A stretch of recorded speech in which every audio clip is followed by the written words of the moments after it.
Morning everyone. So we are back with our timetable and that is English literature, English grammar and then mental maths for today, right? So in English literature you can see we have covered all the chapter that are coming in our half yearly exams. So the chapter number which are encircled here 4, 5, 6, 11 and 12 they are coming in your syllabus, right?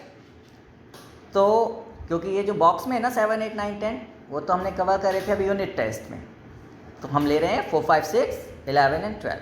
सो ये हमने cover कर लिए दोबारा से। So now इनको एक बार और आप लोग रिवाइज करेंगे। अभी पिछले 1 वीक से आप देख लीजिए, गॉड इज़ माई फ्रेंड से आप वो वीडियोस दोबारा देखिए।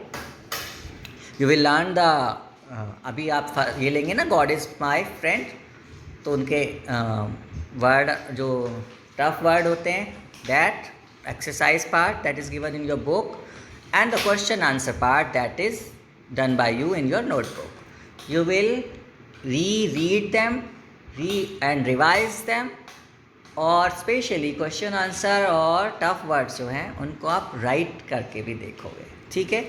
एक एक चैप्टर ही आप लोगे, आज जैसे 4th ले लोगे, फिर नेक्स्ट टर्न पे 5th। तो अभी हमारा टाइम है तो हम इस तरह से इसको दोबारा देखेंगे, लेकिन हाँ आप वीडियो आपको जाकर यूट्यूब पे वो वाला चूज़ कर लेना है, ठीक है।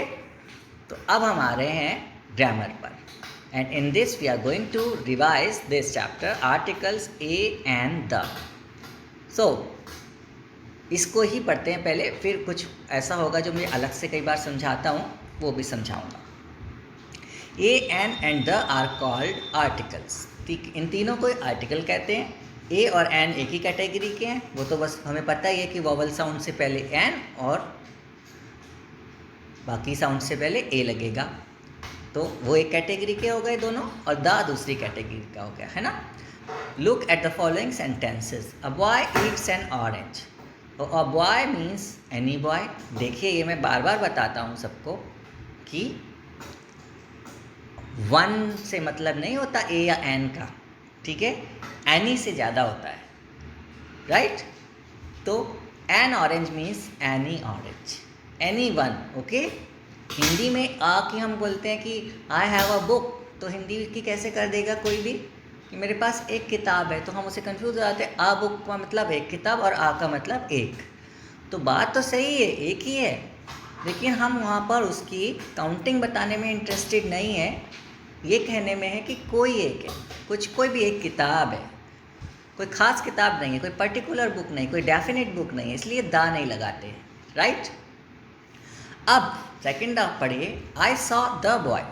यहाँ पे ये नहीं लिखा आई सॉ अ बॉय। अगर ये कह देते आई सॉ अ बॉय, इसका मतलब मैंने कोई भी एक लड़का देखा जिसके बारे में पहले कुछ पता है नहीं पता है, कुछ भी नहीं पता, बस a boy, any boy, right.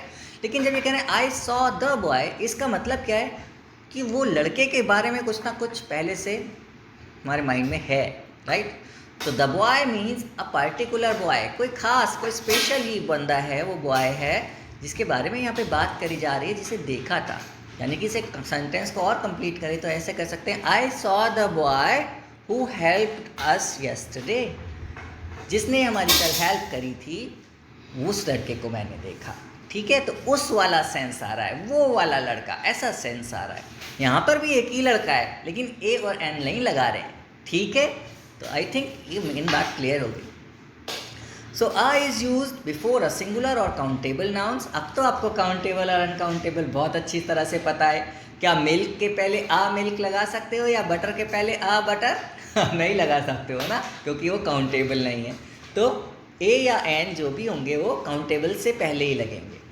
और ए कहाँ लगेगा? जब it is use before the word starting with the sound of consonants, right. Mango, मा साउंड आ रहा है, एम साउंड आ रहा है, कॉन्सोनेंट से साउंड से पहले ए लगेगा। लेकिन ऑनेस्ट, HONEST, ऑनेस्ट, तो एच की साउंड से तो नहीं बोल रहे हम, इसे हॉनेस्ट तो नहीं बोल रहे ना, एच हा की साउंड देता है। तो हम साउंड कहाँ से इसकी मान रहे हैं? ओ से मान रहे हैं। और ओ क्या है? एक स्वर है जिसकी मात्रा होती है हिंदी में, या एक वॉवल है इंग्लिश के अकॉर्डिंग। तो जो सारी मात्राएं हैं ना वो वॉवल से ही बन जाती है इंग्लिश में, मात्राएं या स्वर का मतलब वॉवल्स। तो an honest person, a honest नहीं, छोटे बच्चों वाला हिसाब नहीं लगाएंगे हम देखने के एच आ रहा है तो ए लगा दें ना। साउंड किसकी आ रही है, एच की आ रही है क्या, नहीं आ रही। ऑनेस्ट ओ की आ रही है तो एन ऑनेस्ट मैन, ठीक है। So an is used before a singular और काउंटेबल नाउन, ये भी सिंगुलर और काउंटेबल के से साथ ही लगेगा, लेकिन जब कौन सी साउंड आ रही हो, vowel sound. A cat, a duck, a kite, a shirt, a cow, a lock, a book, a box, ये तो बहुत ईजी है। An ant, ant a sound आ रही है और सिंगुलर भी है, काउंटेबल भी है, इसलिए एन लगा। An apple, an ear, an eye, an inkpot, an orange, an ox, an owl. अब दी कहाँ लगेगा, दी भी बोलते हैं इसे, द भी बोलते हैं, वो कैसे बोलते हैं वो बात की बात है, अभी हम चैप्टर में ही जाएंगे। द लगेगा चाहे वो, चलो इसे पढ़ते हैं फिर मैं बताता हूँ। The is use before a particular noun, singular और प्लूरल, यही मैं बोलने रहा था, चाहे वो सिंगुलर हो या प्लूरल हो, इससे कोई मतलब नहीं है, ठीक है। द बॉय भी हो सकता है, द बॉयज भी हो सकता है, लेकिन पर्टिकुलर लिखा है ना, कोई खास जिसके बारे में थोड़ा सा पहले से पता हो, है ना, बात हो चुकी हो जिसकी। So for the first time we use a और एन बिफोर अ नाउन, जिसके बारे में कभी कोई बात नहीं हुई, फर्स्ट टाइम बात हो रही है, तब तो अ और एन ही लगेगा कि आई सॉ एन ऑक्स, ठीक है। लेकिन वो ऑक्स कैसा था, अब मैं दूसरे सेंटेंस में जैसे ही बताऊंगा तो द लगाऊंगा, क्योंकि अब तो बात हो चुकी ना, और उसी ऑक्स के बारे में बस, I saw an ox, the ox was very, the ox was looking very angry, ठीक है। तो वो वाला ऑक्स एंग्री लग रहा था जिसे मैंने देखा था, पहली बार में आया एन ऑक्स, दूसरी बार में आया द ऑक्स, ठीक है। So for the first time we use a or an before a noun, but after that we use the word the before the same noun. For example, Ishan went to a shop. Ishan एक shop पे गया yesterday to buy a book, but the shop was closed. अब की बार the shop लगा दिया, क्योंकि जिस दुकान पे वो गया था वो ही वाली बंद थी ना, अब की बार the shop. The is use before the names of, अब कुछ ऐसी भी चीज़ें हैं जहाँ पे हमेशा द ही लगेगा, reverse, mountains, famous buildings, holy books and newspapers, जैसे यमुना है, गंगा है, हिमालय, ताजमहल, हिंदुस्तान टाइम्स न्यूज़पेपर का नाम हो गया, है ना। तो ये द हमेशा ही लगेंगे इसमें, क्योंकि हमको पहले से पता ही होते हैं, ये फर्स्ट टाइम तो इनके बारे में बात ही नहीं हो रही होती, ठीक है, इतने ज़्यादा कॉमन है।